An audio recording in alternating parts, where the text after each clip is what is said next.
नमस्कार प्यारे बच्चों, सबसे पहले मैं स्वागत करता हूं आप सभी लोगों का अपने YouTube चैनल पे। और आज की क्लास में हम डिस्कस करेंगे 12th क्लास के थर्ड चैप्टर मैट्रिसेस। तो चलिए देखते हैं मैट्रिसेस।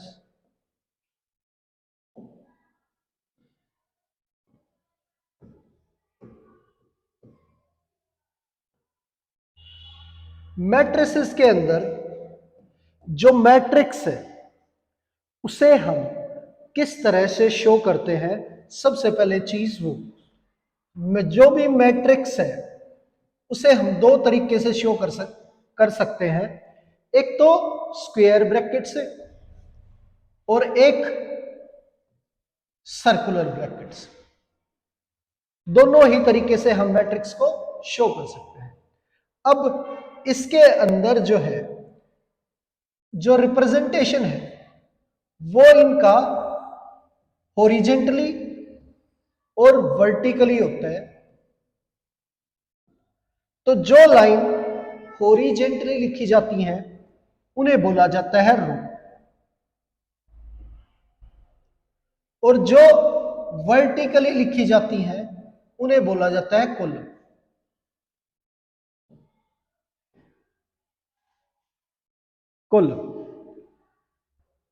और इसे हम मैट्रिक्स को किसी भी अल्फाबेट से शो कर सकते हैं। जैसे इस मैट्रिक्स का नाम मैंने दे दिया ए, तो ये ए मैट्रिक्स होगी। अब बात करते हैं आगे। एक मैट्रिक्स के अंदर मैंने अभी आपको बताया कि रो और कॉलम लिखे जाते हैं, और उस मैट्रिक्स को हम किसी अल्फाबेट से शो कर सकते हैं। जैसे मैंने इसे ए से शो कर दिया, और इसके अंदर जो लिखे होते हैं वो होते हैं इसके एलिमेंट्स। क्या होते हैं? एलिमेंट्स।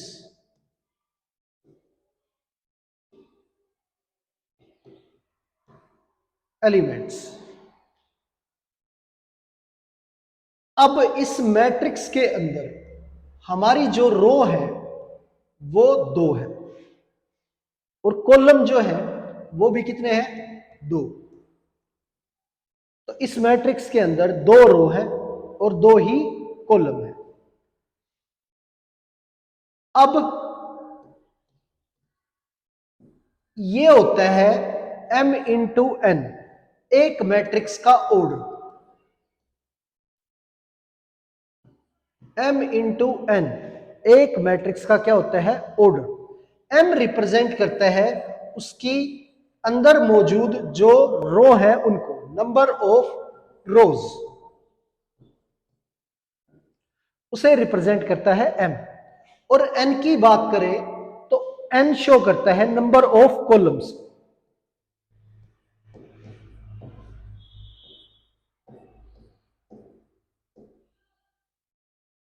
Number of columns.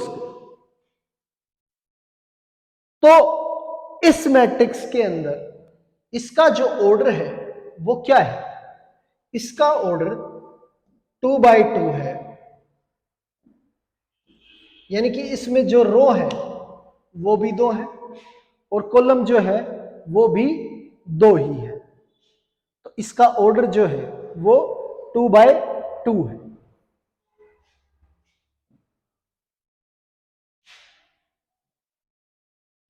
मैंने आपको बताया कि जो अंदर लिखे जाते हैं एक मैट्रिक्स के अंदर वो होते हैं उसके एलिमेंट्स। अब इन एलिमेंट्स की अगर बात करें, पहली बात तो इसमें ऑर्डर क्या है? ऑर्डर इसमें रो कितनी है? 2। और इसके अंदर जो कॉलम है वो 3 है। तो इस मैट्रिक्स का जो ऑर्डर है वो क्या है? 2 इंटू 3। ये इसका ऑर्डर हो गया। और 2 इंटू 3 यानी कि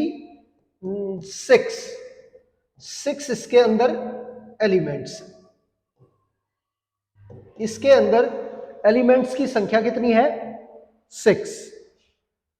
जो एलिमेंट होते हैं उन्हें हम शो करते हैं स्मॉल ए से।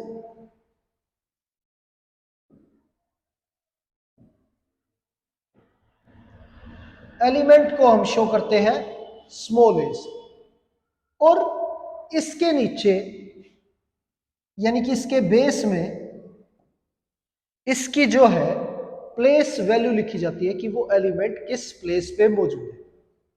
अब ए आई जे, आई शो करता है कि वो किस रो में आता है और जे शो करता है कि वो किस कॉलम में आता है। आई मतलब किस रो में आएगा वो, और जे का मतलब वो किस कॉलम में आएगा। अब अगर मैं आपसे पूछूं कि जो 1 है उसकी पोजीशन क्या है, तो इसे हम लिखेंगे A11, यानी कि ये फर्स्ट रो में और फर्स्ट कॉलम में मौजूद है। अगर 2 की बात करें तो A12 ये फर्स्ट रो में और सेकंड कॉलम में मौजूद है।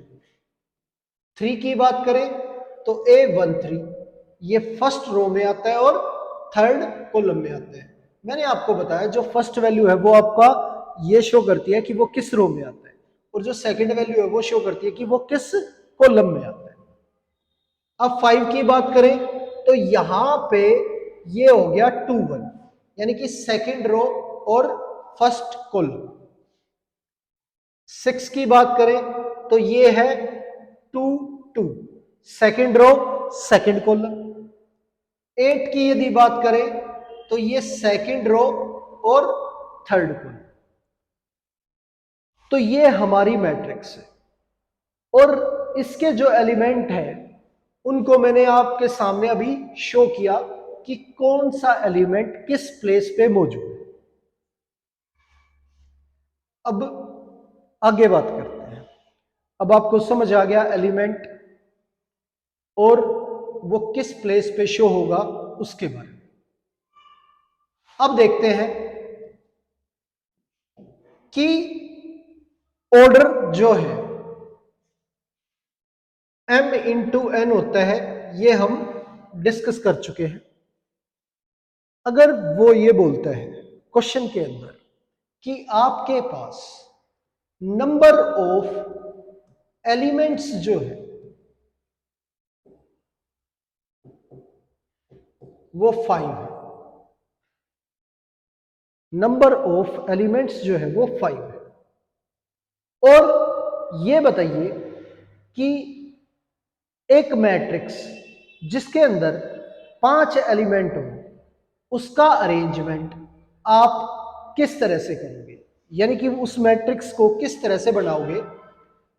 तो ऑर्डर जो है उस मैट्रिक्स का क्या हो सकता है? 1 इंटू 5, यानी कि 1 रो और 5 कॉलम। सेकंड 5 इंटू 1, 5 रो और 1 कॉलम। तो ये दो तरीके हैं जिस तरह से हम एक मैट्रिक्स को बना सकते हैं जब हमारे पास मौजूद एलिमेंट्स कितने हो? 5। ठीक है। अब अगर नंबर ऑफ एलिमेंट्स की संख्या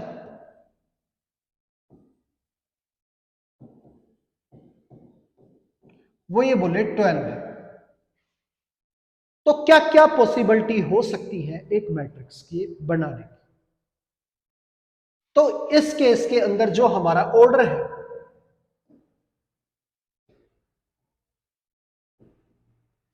वो 1 इंटू 12, यानी कि 1 रो और 12 कॉलम।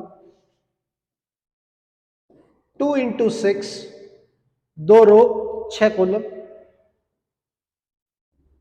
3 इंटू 4, 3 रो 4 कॉलम। 4 इंटू 3, 6 इंटू 2 और 12 इंटू 1। ये सारी पॉसिबिलिटी मौजूद है जब हमारे पास नंबर ऑफ एलिमेंट्स जो है वो 12 हो। तरीकों से हम एक मैट्रिक्स को जनरेट कर सकते हैं। ये सभी पॉसिबिलिटीज है ऑर्डर की, उस मैट्रिक्स की जिसके अंदर कितने एलिमेंट मौजूद हो, 12। ठीक, तो ये बात की हमने कि जब हमारे पास वो एलिमेंट दे और हमसे ऑर्डर पूछे तो किस तरह से हम बताएं। ठीक है, यानी कि नंबर ऑफ एलिमेंट जो वो देगा तो m इंटू एन उसके इक्वल आना चाहिए। जैसे 5 के केस में किया 1 इंटू 5 5 होते हैं, 5 इंटू 1 भी 5 होते हैं, और कोई पॉसिबिलिटी हो नहीं सकती 5 के लिए। ठीक है,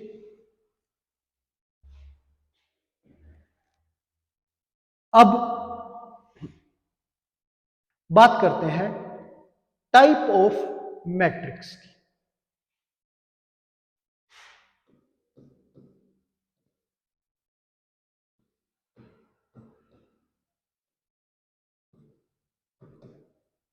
अब टाइप ऑफ मैट्रिक्स के अंदर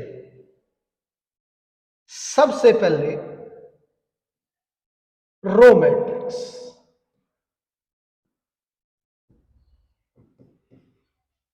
सबसे पहले रो मैट्रिक्स।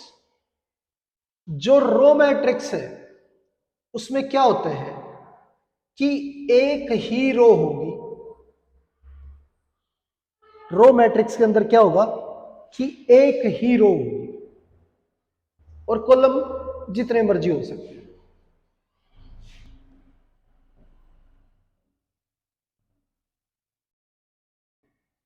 पर जो रो है वो एक ही होगी। ठीक है, और बात करें कॉलम मैट्रिक्स की।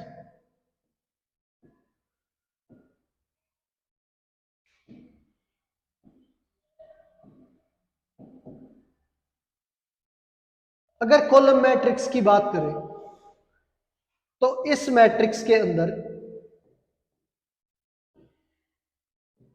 एक ही कॉलम होगा और जितनी मर्जी रो हो सकती है।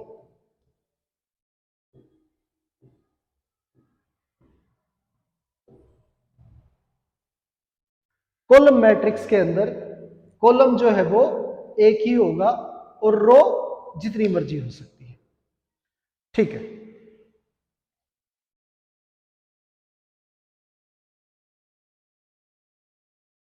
अब स्क्वायर मैट्रिक्स।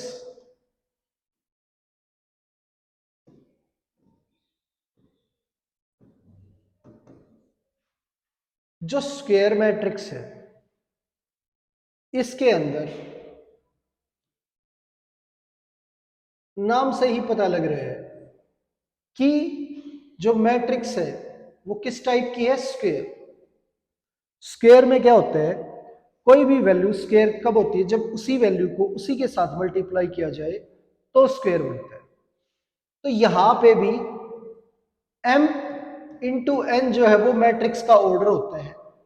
तो m और n को स्क्वायर कैसे बनाया जाए, जब m और n दोनों ही इक्वल हो तो ये क्या हो जाएगा, स्क्वायर हो जाएगा। तो जब नंबर ऑफ रो और नंबर ऑफ कॉलम इक्वल होंगे तो ही वो मैट्रिक्स स्क्वायर मैट्रिक्स होगी। अब इसके अंदर ये मैट्रिक्स है, इस मैट्रिक्स का जो ऑर्डर है वो क्या है, 2/2। क्या ऑर्डर है इसका, 2/2। जरूरी नहीं है कि आपकी मैट्रिक्स 2/2 की, आप इसे 3/3 की भी ले सकते हो।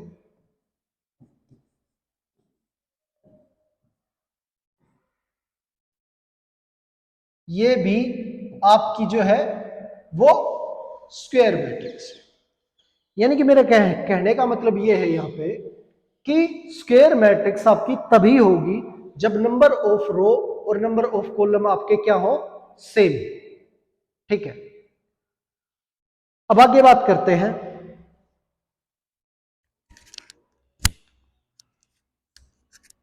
कि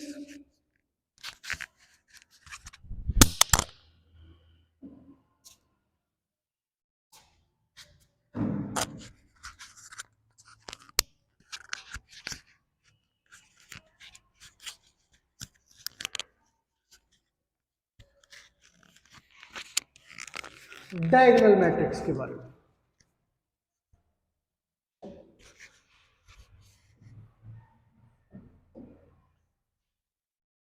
डायगोनल मैट्रिक्स,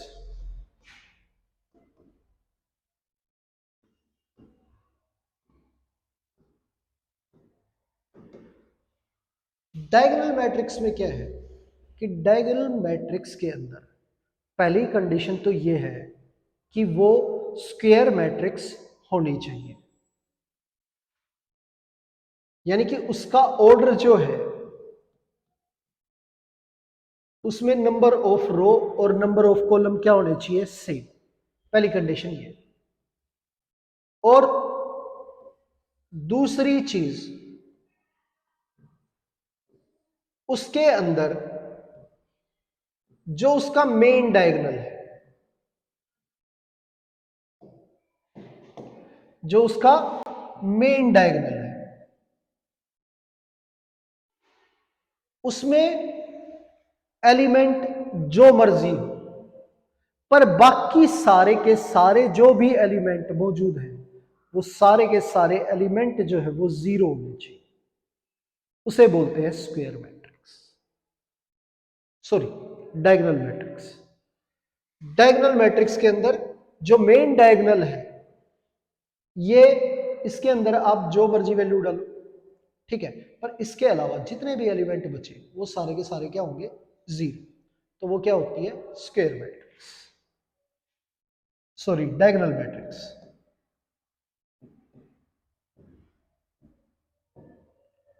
अब ये भी हमारी क्या है, डायगोनल मैट्रिक्स। मेन डायगोनल में एलिमेंट है और बाकी एलिमेंट क्या है, जीरो है।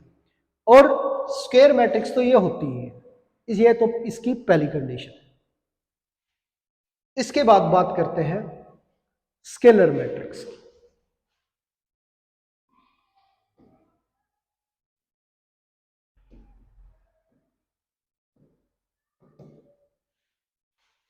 अगर स्केलर मैट्रिक्स के बारे में बात करें तो स्केलर मैट्रिक्स के लिए आपकी दो कंडीशन पूरी होनी चाहिए। अब वो दो कंडीशन क्या है कि पहले तो वो स्क्वायर मैट्रिक्स होनी चाहिए,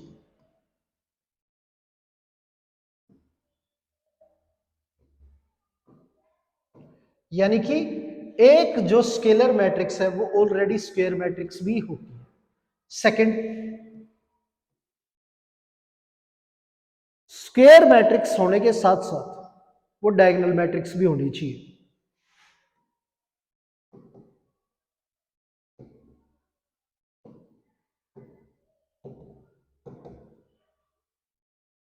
और ये दोनों कंडीशन जब पूरी हो जाती है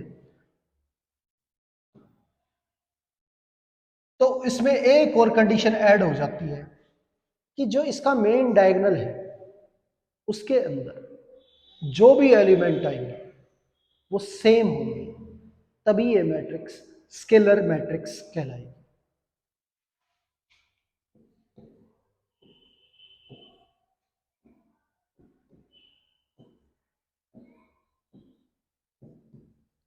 इसका जो मेन डायगोनल है इसके अंदर सेम एलिमेंट होने चाहिए और बाकी सारे एलिमेंट जो है वो क्या होंगे, जीरो। अब इसे आप स्क्वायर मैट्रिक्स भी बोल सकते हो, डायगोनल मैट्रिक्स भी बोल सकते हो, पर इसका जो स्पेसिफिक नाम है वो क्या है, स्केलर मैट्रिक्स। यानी कि ये मैट्रिक्स जो है वो क्या है, स्केलर मैट्रिक्स।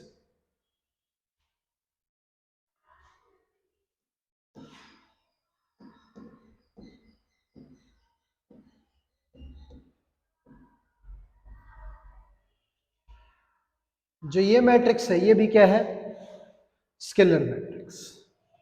तो ये दोनों ही एग्जांपल हमारे क्या है, स्केलर मैट्रिक्स के।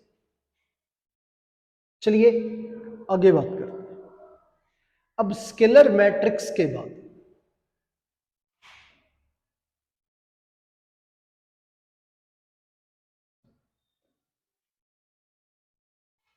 बारी आती है आइडेंटिटी मैट्रिक्स की।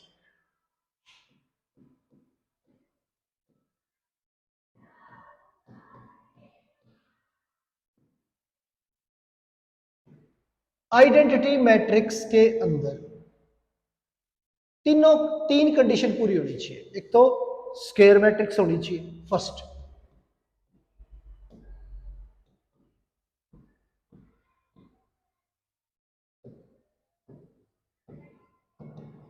सेकंड वो डायगोनल भी होनी चाहिए,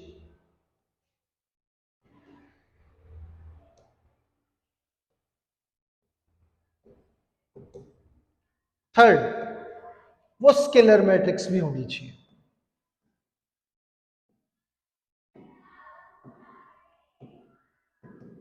और फिर इसके बाद इसमें एक नई कंडीशन ऐड होती है, वो ये कि इसका जो मेन डायगोनल है उसमें सिर्फ वन होगा। क्या होगा? सिर्फ वन। इसका जो मेन डायगोनल है उसके अंदर सिर्फ वन होगा और बाकी एलिमेंट क्या होंगे? जीरो। बाकी एलिमेंट क्या होंगे? जीरो। इसे बोला जाता है आइडेंटिटी मैट्रिक्स। ये स्क्वायर मैट्रिक्स भी है, डायगोनल मैट्रिक्स भी है, स्केलर मैट्रिक्स भी है, और इसका जो स्पेसिफिक नाम है वो क्या है? Identity matrix.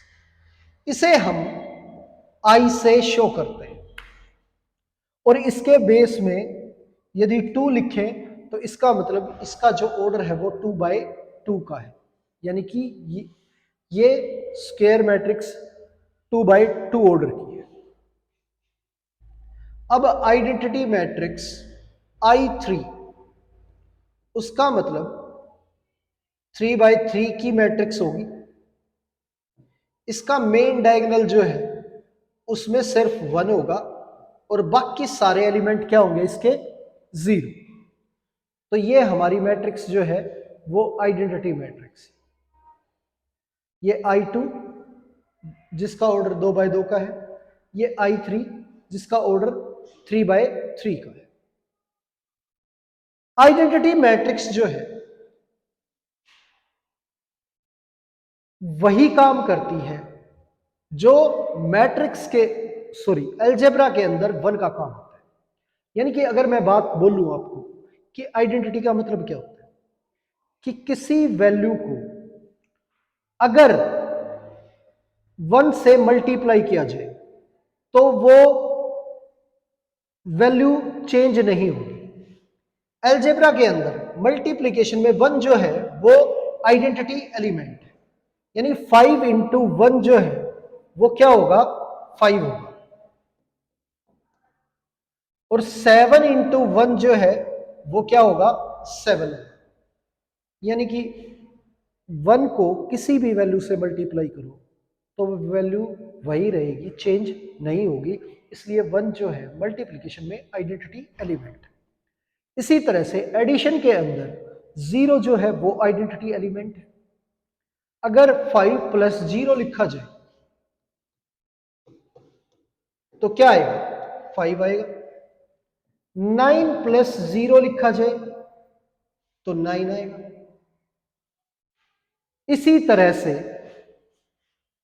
अगर बात करें आइडेंटिटी मैट्रिक्स की, तो किसी भी मैट्रिक्स को यदि आइडेंटिटी मैट्रिक्स से मल्टीप्लाई किया जाए तो वही मैट्रिक्स आएगी, चेंज नहीं होगा कुछ भी। तो A इंटू आई या I इंटू ए इक्वल होता है किसके? A के। क्लियर है?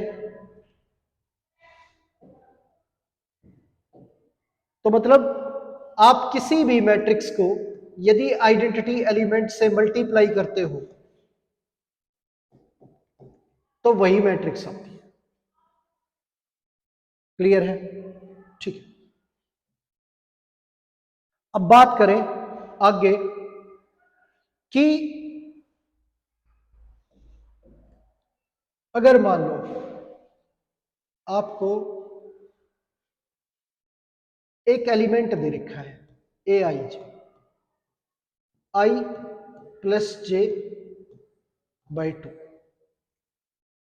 और वो ये कहते हैं क्वेश्चन के अंदर आपसे पूछा जाता है कि एक मैट्रिक्स बनाइए 2x2,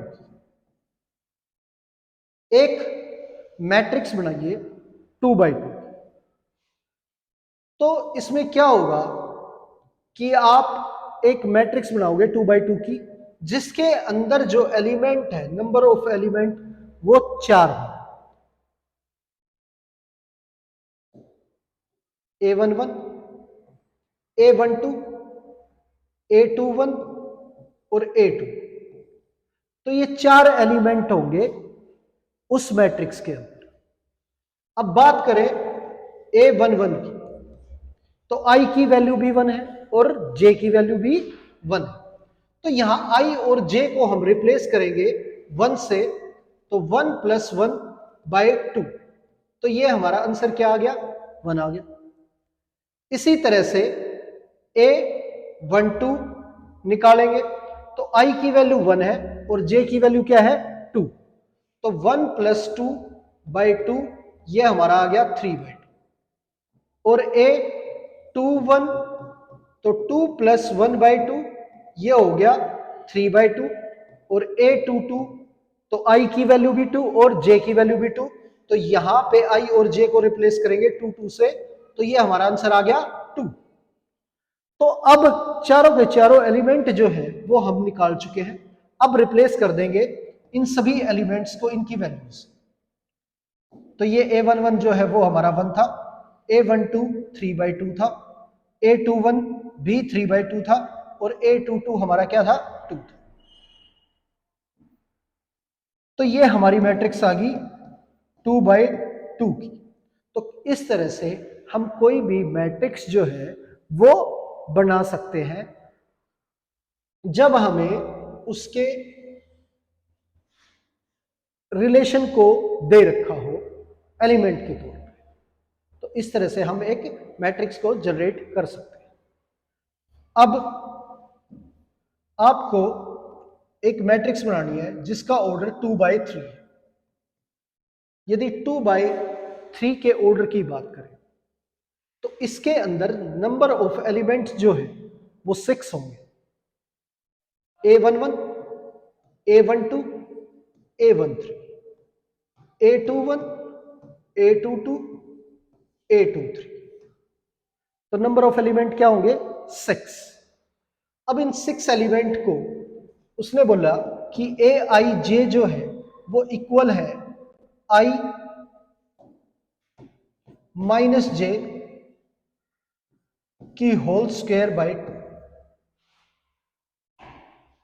तो क्या करेंगे, हम इसमें वैल्यू रखते जाएंगे और हमारी जो है वो मैट्रिक्स हमें मिल जाएगी। यानी कि सारे एलिमेंट हम सेपरेट निकालेंगे पहले 1 1। तो I की वैल्यू 1, J की वैल्यू 1, 1 - 1 का स्क्वायर बाय 2, ये आ गया हमारा 0। A12 1 - 2 का स्क्वायर बाय 2, तो ये 1/2 आ गया। A21 A13 1 - 3 की स्क्वायर बाय 2, तो ये 4/2 2 आ गया। A21 2 - 1 की स्क्वायर बाय 2, तो ये 1/2 आ गया। A22 2 - 2 की स्क्वायर बाय 2, ये 0 आ गया।